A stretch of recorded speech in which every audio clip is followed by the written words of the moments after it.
Voilà. Bonjour, bonsoir, ça dépend ya air oyo. Ozolanda biso nde na message nga koloba na bino bo supporter ngai. Eza ngai info na bino sheki na ipone obo message air nos kolanda na chaîne na biso to pe na chaîne na bino Protestant TV. Na juste koyebisa bino ba abonné nyonso ya chaîne na biso. Beaucoup remarqué dans ces derniers temps chaîne to bande ko kotsa isu ba vidéo te, chaîne ezaki lisusu na visibilité te. Toujours qu'il y a accident moko na bande ko moko ba lukaki de moyens qui ont piraté chaîne ezaki piraté et tant de ko remarquer il y a bon mona qui chaîne ezo fonctionner les tout to bloquer qui chaîne.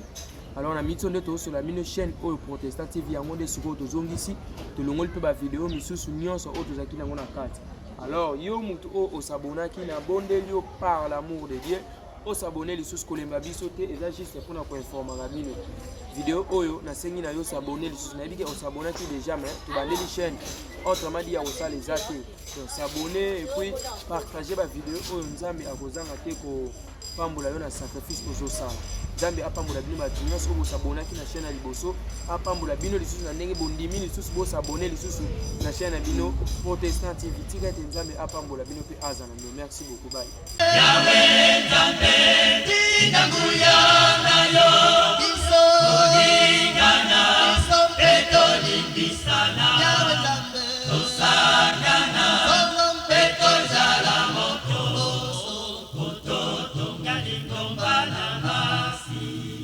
Merci beaucoup, chers amis internautes. Merci na bandeko nyonso. Vous continuez toujours à s'abonner à la chaîne Abisso Protestant TV. Malgré les difficultés, malgré les tombas, tout le baki, toujours le bapon à avancement à la communauté, toujours le bapon à bien la communauté, toujours finga mouté, toujours sambi ça peut mouté, mais toujours le bas. Dans le respect, nous sommes des messages qu'on respecte partout. Yo mouto, ce qu'on déranger biso na Protestant TV. Yo mouto so benga to baki calamité to za ko exposer numéro dans les réseaux sociaux. Ceux qui le frère Shekina Zuli Kambo, ceux qui le frère Shekina Zuli Kambo. Et ça numéro moi comme ko benga déjà comme ko ça ba menace. Pourquoi to za ko la vérité pour la communauté. Or communauté ya lobby et ça biso ba chaîne ceux qui te lobby te mouto ko lobby biso azate. Je crois bozo mona déjà mpanzi na ngai nazana invité ba tuminga ba okamo invité a witwa pi tous en invité na biso lelo je crois que Toroyo Kaye ayebi vraiment ko loba Toroyo Kaye ndeni aza ko s'exprimer le to zo beta na ma solo c'est très important pour la communauté c'est vraiment important yo mutondimi ko tala émission on a bondeli yo na kombo na Yesu tala émission otisuka o comprendre nini o to zo lobela pour la communauté auto yambi c'est docteur Charles aza mwana ya CBFC do makila na ye penza je crois bon on a déjà na plateau na biso tous en aspirant médecin Charles, je crois qu'il m'a aussi présenté titre naie, qualité naie, église naie, mais tout bon santé, aza vraiment mon CBFC, aza mon CBFC tout le baki. Tant que tu la CBFC, tu yambara bata CBFC. Tant que tu la CBCO, tu yambara bata CBCO. Tant que tu la KDC, CC, tout, tu yambara ba membre ana poto sala analyse. Oui, mission na bino autrefois. De autrefois, eza esika auto zia ko ba réalité ya ba communauté. Toujours bien, toujours finga mututé, toujours critiquer mututé, mais toujours le ba besoin na biso. Pour continuer à likolo ba yoka je crois on peut ça aspirant médecin maloba se présenter comme on aime bimba titre na église yé pas priaka et puis tu continuer à solo robeta na yo. Ouais, merci beaucoup évangéliste Shekina Fitiste Munene. Et là tous les surpris à comment la mission à frère Shekina ils ont avancé par rapport à Vinaye tout le monde les lois commis la caméra présentateur il y a ba émission tu as mis une émission où il y a un frère la communauté la CBFC, mais plus particulièrement dans la matière de santé. Donc, et là, Ezali, Awa, Ezaki Ngai Nazali, aspirant médecin, étudiant dans la faculté de médecine à l'université à Kinshasa, dans l'année, il y a deuxième doctorat. Donc, 2 ans.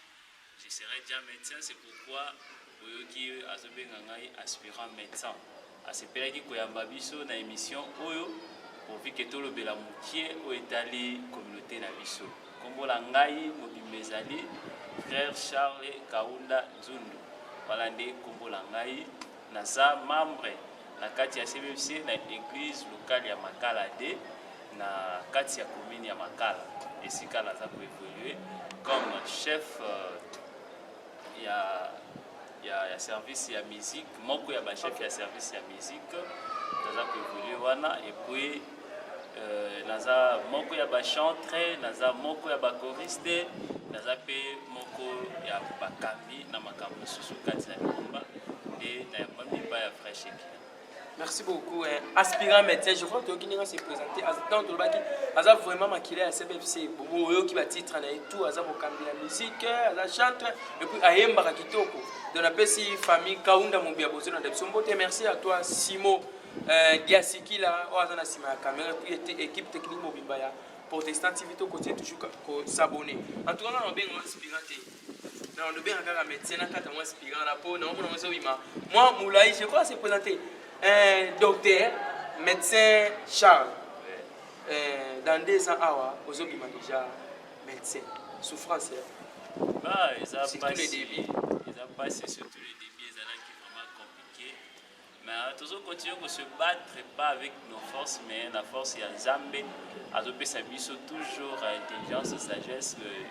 ainsi que la santé qui prime aussi de tout. Pour que tout entamer ma étude. C'était difficile au début, mais au fur et à mesure que tu as avancé, tu as avancé à l'angolo, tu as bien et tu espérer vraiment que dans 10 ans, tu as aussi sa présence dans l'université au service de la nation pour soigner les problèmes de santé. Merci. Bien, le médecin. Dans la communauté, tous les médecins, tous les médecins belé, et puis vous êtes responsable de la santé de la communauté. D'abord, analyse nini oyo sala, analyse nini oyo ko sala na santé à CBFC, surtout sur le plan médical.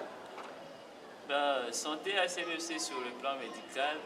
c'est un monde où on pensa to koti yango makasité pour l'envoyer toutes les réalités où ils ont na kati ya monde wana.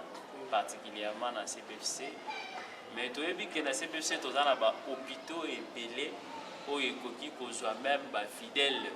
en charge lorsque tu es malade, où il y a engagé des médecins, des infirmiers et puis des paramédicaux pour aussi qui sont en classe dans la santé. Mais tu as vu que tu as CPFC dans la bicyclette belé où il faut recevoir des pour ça l'organisation mais apparemment il y a un petit souci en ce qui concerne l'organisation puisque tout le monde avec aîné Nabiso ou déjà ici classe yango sur le plan il y a médecine soit infirmières ou autres paramédicaux tout le monde a traîné dans l'hôpital soit dans l'hôpital Moussousou na CBFC vraiment bazo ça trotter. Certainement, il doit y avoir des soucis. Il y a un autre mais quand même pour analyser les soucis est-ce que vous analyse oyo sali vous avez l'association il y a des médecins qui sont aspirants médecins dans la communauté pour la hôpital à CBFC. Bon, au yebi na kati ya CBFC tous la journée pour célébrer. D'abord, tous la journée bénéfice na on depuis la journée banda local aspirant médecin au bénéfice déjà na nini to batino déjà quelque part qui négocie to na ba journée wana moi rassemblement moko boye ya ba corps médical non c'est CPFC ça là. Bon ce qui te bito le bel rassemblement il y a quelque chose où nanu na yoka yango te et pas langa moko peut-être que ça les makama je ne peux pas les confirmer c'est une information un peu floue ou na ko confirmer te mais ce qui concerne ma journée à chaque fois qu'il y a une journée plutôt, il y a des œuvres médicaux. Tout le monde a tabatin de l'Arabie Saoudite, salle et l'ensemble, mais au bazar des médecins, au bazar des infirmiers, et au bazar qui évolue dans le domaine de santé. Particulièrement la mission dans ma caladé avec le pasteur Jacques Mandita et les autres qui ont passé depuis le pasteur Jacques Mandita qui a la mot de Bissika Azali. Oui, c'est un révérend aujourd'hui. Donc, ils ont été métés. Il est vraiment le fils de Dieu capable de venir à Messana Kubibenga. Ce qui, tout ça, la journée, nous avons célébré. Pasteur Aye Bakakopé Sabenza bato nyonso oyo baza koévolue na domaine ya santé esika na bango par rapport ya journée wana tomonaka misusu bazalaka bayaka kosala balecture ya bamessage bamisusu bazalaka bamodérateur mpe avec mpe kodispatche batâche na kati ya église pour montrer que eza mpena journée oyo etalimaka mpe ya santé et puis apresentaka moto nyonso baza na kati ya église oyo aza na domaine ya santé apresentaka ye epai ya lingomba lingomba emikako yeba ye. Mais nous aimerions que makambo oyo paster Jacques asalaka na bajournée eleka particulièrement chez biso tomonaka atelemisaka bamédecin apresente bango oyo baza wana parce que bino mpe boza na mwa bacorps médical ebele na église toza bango ebele raison pour laquelle nazolobaki makambo mosusu paster na biso asalaka awa eza pene esengo tomona mpe esalemaka ailleurs puis ekóma na niveau ya communauté mobimba pourquoi pas na ecc mobimba kopesa bato na bato esika na bango mpe valeur na bango. Ça fera en sorte que même bahôpitaux ya CBFC est avancé que de liboso et surtout ceux qui idée ya kosangisaka baaspirant médecin et puis bamédecin nyonso soki tozosanganaka ezala malamu ekoki mpe kopermettre bato tozoya sika na domaine wana to acquérir baconnaissance ya baene na biso oyo basilisaki déjà mpe baza na kati ya champ d'activité baza au pain vraiment ya mosala yango tokoki kobénéficier plus pas na bango. Mais des fois aussi nous trouvons des difficultés ya kozala na bamantor parce que bazosangisa biso te mais soki mpena lingomba elobi keno esangisa biso baoyo bayebi déjà mosala basalaka na baoyo baosala mosala nanu te baza na kotanga baklasse esunga makasi par rapport à la complémentarité où nous avons besoin, surtout le besoin d'avoir plus de mentors, ça nous forme vraiment. Lokola médecin, na kati ya CBFC, so babito za bobito nyonso ya CBFC, hôpital nini oyo ko se senti que hôpital oyo ko yamba bakani nyonso. Bon, awa penda na CBFC na bobito onga na yebi ko za la référence que kambo grave so bakena ino hôpital na CBFC. Tout le monde a parlé de la bise bakonote mususu bakoma hôpital référence to yebi bakimbangiste bolimbisa mpona tangi kombo ya mususu bakimbangiste baza hôpital référence to tanga bakoko kena hôpital kimbangiste bakota scanner ba scanner mutu éviter la CBC lokola médecin il faut ça na connaissance hôpital ben na connaissance mkio na sala ngo la hôpital na biso na CBC na yebi to hôpital on a yebi moi malamu na bisika pona koma déjà isa hôpital ya Lisala ya district comme dans la salle. Oui, peut qu'on grave. Les hôpitaux ils sont na kamo que grave. Donc kamo ko hôpital grave, il y a un bébé basal peut-être. Moni na terre na monde ya santé, ndingo tu le baba hôpital de référence. Tozana hôpital de référence oyo esengeli ya bakabaka oyo uti na bisika mususu so qui n'était compliqué. Mais la CBFC vraiment tous a pena forte na ba hôpital na biso. Tous un hôpital ya Itega, ils ont une structure moko ya bien. Tous a pena hôpital ya Itaga si je me trompe pas. Au beza pena structure moko ya bien la mo. Hôpital ya Itaga balongola ba place bandoza pour ba contrat ba kwa ka ba ona mwa sima wana. Place bazaki balaki na mwa place bien mais ba kwa ka ba ona mwa sima wana. Wana komi information de éviter bakambi eloko ni esala ke balongola mais je pense que c'est avec de bonnes raisons oyo ba sala ke lo ba sala ki. Mais ce sont des hôpitaux oyo communauté exengeli et promouvoir misala là-bas. Mais docteur et bah c'est la bango quelques matériels pour finir à niveau et à référence puisque lelo oyo ce que to bito wana ko comparer ba hôpitaux to compter ba hôpitaux wana vraiment des esengeli donc ba matériel niveau bazala na ba matériel quoi ba scanner ba écho ba RX comme ba radio et puis autre matériel oyo et permettra que prise en charge ezala bien yango moni que ekoko ya malango baka mais ezala baka moko te que ezala penza très sérieux puisque ça va toujours demander à ce que puisse les référer ailleurs parfois ils apprennent à une compétence ma personne va sur place de la mais pas manque de matériel. Alors lokola médecin lobe no au coma déjà l'hôpital à Lisala tant au coma qui ba minga ngokuta kuna to ba docteur okoki kopesa combien de pourcentage ya bamédecin baza kuna na SBFC?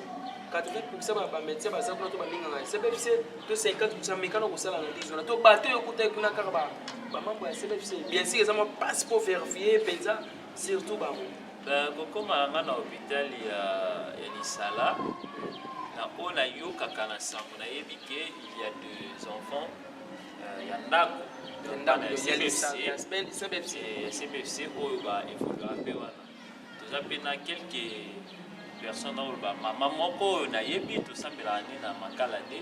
ayevaka mpe na hôpital ya Lisala. Mais l'organisation interne ya structure de santé wana yango nde eza koapparaître mpe toyebi nano te est ce que eza seulement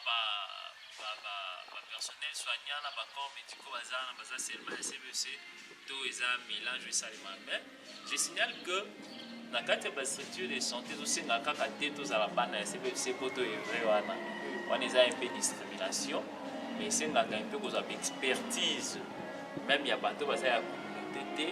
ekoki kopermettre mpe bango bakoma bamembre ya communauté juste par rapport kaka ya une bonne organisation so batrouve na kati ya hôpital epermettre bango bazalaka basassoir mpe bapartage baconnaissance na bango na bandeko oyo baza ya CBC. Est-ce que responsable ya hôpitaux nyonso ya CBC bien sûr toloba responsable ya santé médicale nayebi te soki obengaka kombo nini na kati ya communauté oyebi? Bon nayebi ete vraiment nayebi ete nanu mpe namona ete nayoka mpe na otana sango nayebi kaka ezalaka na journée esosuka kaka ya soki batangi bamekanda batina na soir oyoki kombo nini na signature toyokaka kaka bakombo mingi na basignature mais de vie comme ça tomonaka bango te esenga mpe mokolo mosusu mpe basala ata mwa batour banda baséminaire mpo nayebiki avant journée moko boye na kati ya lingomba ya CBFC ezalaka na baséminaire ezalaka organisé de part et d'autres na bamangomba soki mpe bakambi wana bazobetaka ata batour mpona mwa sensibilisation mobilisation ya bapersonnel oyo baza na baéglise locale ezala mpe malamu échange wana toyebanaka soki tokutani quelque part nayebi ke oyo mokambi na ngai na lingomba ekosuka des fois mpe tokendaka bastage soit bastage professionnel na bahôpitaux mosusu tokutani mpe na bavie yango soit na bamama yango bazokamba mpe baposa minene kuna mais oyebi te kaza ndeko ya lingomba sikoyo docteur banda yo bandi kotanga ata mokolo moko tokozwa ata bacoup de fil na kati ya communauté toza na réunion ya baaspirant médecin nyonso to ya bainfirmier nyonso na kati ya communauté nanu te. Bon wana eza problème moko un peu généralisé na mboka na biso na koloba baproblème ya basuivi quoi baproblème ya suivi soki suivi eza malamu soki encadrement eza malamu ekoki kobanda kosalema koloba keno babengaka biso soki basalisa biso là c'est carrément tokoloba impossible esalema nanu te toyebi mpe te soki esalema mais nous prions le Seigneur que est comme possible tomonaka neti biso boye tozotanga na bauniversité na biso na Congo awa biso toza awa bandeko mosusu ya bamangomba mosusu tomonaka omona basamanaka kutu omonake no oyoka o bandeko ya église tel basalaka réunion mo quelque part na kati ya université basalaka réunion bayebani kutu na baprofesseur oyo baza ya baéglise na bango zoma donné baéglise bango baévoluaka soki na communauté na bango baprofesseur oyo baza na kati wana lo bango bayebani na bango monaka salaire facilite beaucoup de tâches bazwaka bacours d'encadrement en coulisses bazwaka baformation en coulisses salaire permet aussi de bien évoluer so mpe biso toza na bato ya lolenge wana na kati ya lingomba bazomeka mpe kosangisaka biso eza malamu mpenza. Voilà, merci docteur. Je crois tozolanda lolenge nini docteur Charles aza kolimbola na baoyo biso tozotuna ye mutu nyonso azocomprendre oyo biso tozosenga le plus important ezali koyeba koconsidere bamédecin soki lelo basanté na biso edérange bato batetaka biso esaka bango mpasi wana alobaki na émission oyo etoleka na kati ya CBFC a principe nde toza na baéglise na badifférent communes fale mpe toza na bahôpital ata bacentre de santé na compte ya communauté mais toza na yango ti nayebi te esalaka nde mangomba nyonso mpenza eza na hôpitaux et ça une chose obligatoire que chaque église locale est à na nini na hôpital na yango. Mais où est plus important c'est que tous en a structure de santé moi épelé la carte de la communauté où on a en charge même pas patient CPCP ba oyo libanda ceux qui va tomber malade. Et sur le plan de considération il y a corps médicaux, c'est quelque chose qui doit être important. Par exemple tokolo ba ningo utukolo bisabiso qui apparemment ningo monelaka. Il n'y a pas vraiment beaucoup de considération en ce qui concerne les corps médicaux dans le cadre de CBFC. Mais je vais dire une chose. Considération est beaucoup kozala. Nango la maloba mais considération est vandi mingi na rémunération. Neni mutazo futama, neni mutazo soit ba motivation na ye ba prime na ye. Ata soki naza mwana ya CBFC bobengi ngala ko yeve na hôpital mo ya CBFC. Ce qui est rémunération, c'est bien dit. Il est difficile pour la structure de santé à la famille d'Anga et Fonia, Bandeko Baninga, Bazotali la Bengaï, Bayebi que Azamunga a coupé au Sungabiso. Mais ceux qui n'ont pas famille, c'est vraiment mon médecin. Donc, millionnaire, millionnaire est la famille. C'est en fait ça, la médecine, c'est un métier noble, comme on l'a dit. Lorsque mutazo a une telle personne a médecin azomona déjà kilo mutala za bon ata soko zo lela nzala na libumu no ba oyeba ya côté ba mona la kana bon alors que ba salaire ou ba médecin bazo so lelo kaka na CBCT médecine na mboka mobimba ils ont vraiment médiocre si on peut les permettre de les dire ils ont un peu médiocre ça ne correspond pas entre musala ou ba corps médicaux ba salaka na ou bazo ko na ko épingler théorie moko o eza ko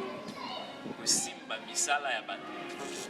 na médecine soit na ba cours ya ba corps médicaux de tolanda na ba cursus na biso toza na cours ya management cours wana toza na théorie oyo ba le bengi théorie de Fayol théorie ya Fayol et le biboé l'homme est de nature paresseuse alors il faut des tables de mouvement pour les suivre. À part Wana, pour que l'on puisse produire mieux, il faut le payer en pièces. C'est-à-dire que ceux qui nous produisent, on a continué à plus. Allez, qui se doit acheter les naïe, boire les nions, se peut monter maintenant dans musala wana, mais c'est une bonne foutaille, malam. Ce que vous faites malam, musala est temps pour la tête et payer pour sauter. Vraiment, docteur, tout comme on a vu sur la souka. Nous avons lancé un message d'abord dans le secrétariat, dans le district, dans le district, puis secrétaire régional, secrétariat général, tout va continuer sur le CBFC. Le message que nous lancé concernant la vie médicale et la CBFC. Concernant la vie médicale et la CBFC, le message que nous avons lancé, c'est que, premièrement, c'est une communauté. En général, CBFC nyonso na ba niveau nyonso te ba ko considérer ba personnel ou ba ko travailler de to benga bango ba ouvrier en commençant par le pasteur, le révérend qui ta ba protocole le consort ba nyonso ba sala ka musala mo na kati ya lingomba esengi ba za ba considération mo bien pour musala en général et que de liboso particulièrement dans le domaine de la santé et na uti oloba moto ba futi malamu te alors ça peut musala ya malamu te donc ebongi pe côté kuna ba kamina biso botala ndenge nini po bana ko rémunérer ba infirmier ba médecin ba personnel de santé ba simbaka ba malade te me bazana na polo ko sunga ba médecin ba sana musala to exemple ya ba sentinelle to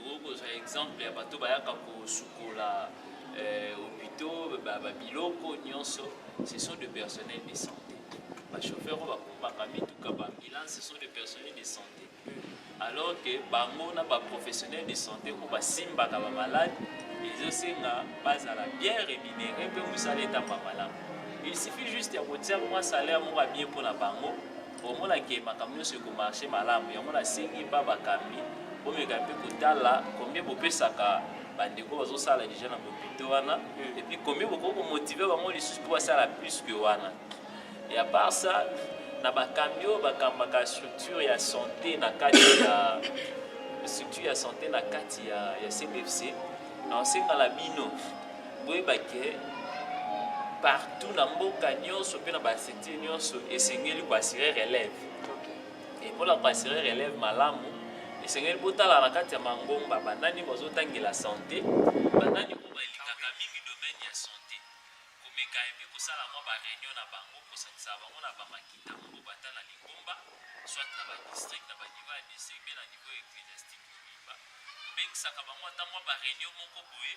ya kosalaka mwa baconférence et permettre mise à niveau ya bapersonnel soignant et puis permettre ete bato oyo bazoyekola mosala yango nanu babandi koaplike yango te na bakoti na champ te bazala na baconnaissance et puis bazala na bamentor permettre biso toefoli malamu esika tozali soki babengisi frère Charles atangaka na eliki babengisi stamsu frère Shekta atangaka na ipesi asalaka peti tokutani esika moko bayebisi biso tala ndenge esengeli kose comporte bamotive biso et tokozala reconnaissant envers lingomba lo biso tosisi baklasse soki nazata na bisika misato mpe mibale nazotravaille nakosepela na privilégie nanu oyo ya lingomba nanga mpo nayebi ke basutenaki nga ntango nazalaki étudiant ntina silisi baklasse na ngai mais soki bozwa abandonne biso kaka boye sans ke tozwaka ata baconseil na bino de près ou de loin ezala mpe na basi po toconsidere bastructure na biso soki offre moko ye ya libanda ya structure na biso na ozala oblige nakende soki lelo bapesi yo responsabilité ya bopito nyonso ya CBFC priorité nawe kozali na communauté nalingi otala caméra oyebisa bon soki lelo nakomi mokambi ya bastructure de santé na kati ya communauté la première des choses na olingana c'est rassurer que bandimi nyonso ya lingomba ya CBFC bazala na priorité et à bénéficier de services ya santé ya CBFC. Par exemple, ndenge toyebi na ba école normalement soki mondimi azotanga ya CBFC otanga na école ya CBFC il faut moi makamoko boezala en particulier pour naye tolandela ngo si réellement ezala kaka tolandela ngo ba réduction bilo mususu et puis na bopito mususu pa CBFC soki po okei toyokaka ke soki oza na bacarte de membre babilo nyonso bakosalelo mwa baréduction nakosenga te me soki ngai nde nakomi mokambi naolandelaki no biloko wana ezala respecte ala lo donc so mondimi aye fiche ezalaka na 10 000 ya sombi yango ata na 5 000 francs ça va lui permettre que lobi soki aza na problème ya santé aya lisusu tozwa soin na ye ezala malamu donc yango nde tokomeka mpe kosala mpe kosala ke ordre ezala mingi na kati ya bastructure de santé et puis mutu nyonso aza na kati ya structure de santé ya CBFC à se sentir à l'aise à produire plus yango wana ezala objectif na biso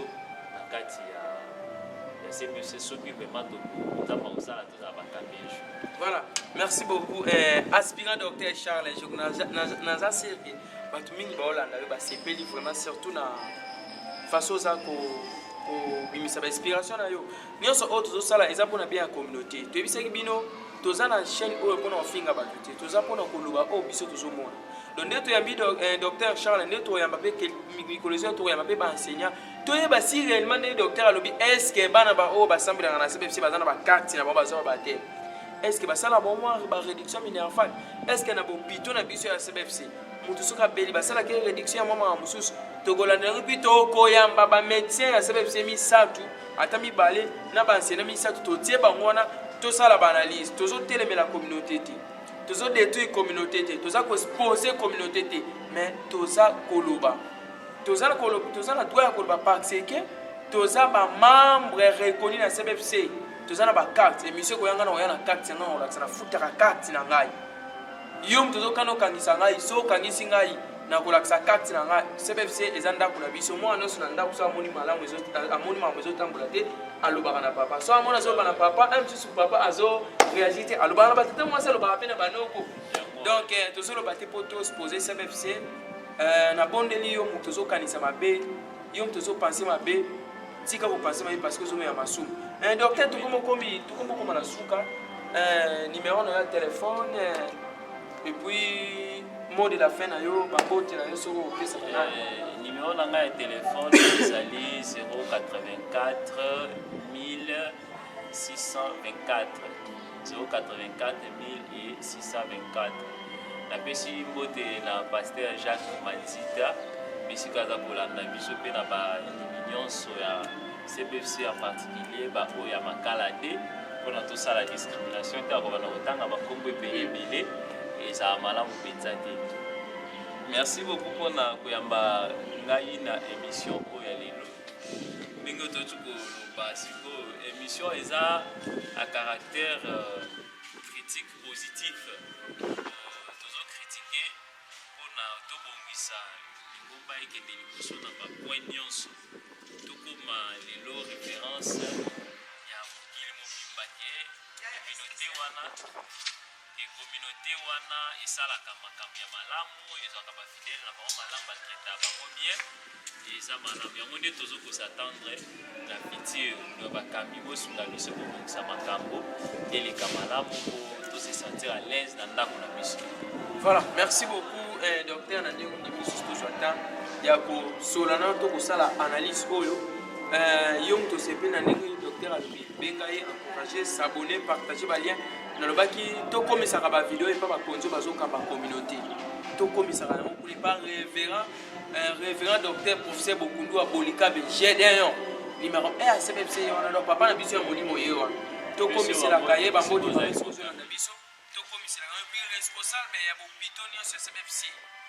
toyebi ngai na personnellement mpenza nayebi kombo te toluka ye mpe tosola na ye tosala baanalyse moto mosusu ya biso mpe aza na baconseiller bien te azotravaille bien mais peut-être aza na baconseiller bien te mais na CBFC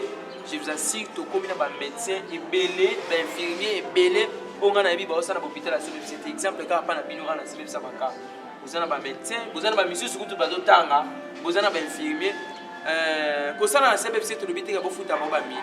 epuis tolobi mpe teke bako mosala ofele mpo eza ndako na bango tozolobela na sasona te tozoloba ntango deja mwana ya CBFC azosala na communauté na ye akosala yango d'abord na motema moko boye ya bolingo et surtout soki azozwa bamotivation na ye eza te ke totieba na CBFC na suka nzambe apambola bino en tout cas eza malamu te topesi bino merci yo moto ndimaki kolanda biso ti suka merci l'équipe technique mobimba merci na Simon azalaki na nsima ya caméra tosabone topartage balien ekozala vraiment malamu mingi ngai na bino tokutani na émission ekoya tokozala na baenseigne ya CBFC tokozala mpe na bamédecin ya CBFC toyeba lisusu kosolola pourquoi pas baorphelin oyo toza na bango na CBFC pourquoi pas baveve tokozala wana mais na asire bino tokita na bahôpital ya CBFC tovérifie si réellement mpenza bakataka mwa bapourcentage ya bato toyebi ezalaka mpo fozala norde na carte no ya lingomba so ozala norde te ezalaka mwa bacomplication mais toverifie tozala na mposa mpona kopesa bino bainformation kaka ya CBFC te mais na kati ya ECC CBECO CEC CBFC tout toza kaka mpona CBFC te soki tozofandaka na CBFC parce que biso baoyo tozoprésente makila na biso eza mpenza mingi ya CBFC donc nzambe apambola yo motu oyo ozosoutenir biso de loin mbote na révérend secrétaire régional AI révérend Cole papa de papa oyo amesana kopesanga baconseil chaque temps mbote na révérend Jacques Manzita Kiala nouveau révérend nzambe apambola yo parcours na yo ezala malamu tokutani mbala nsima bye bye Simone Gonna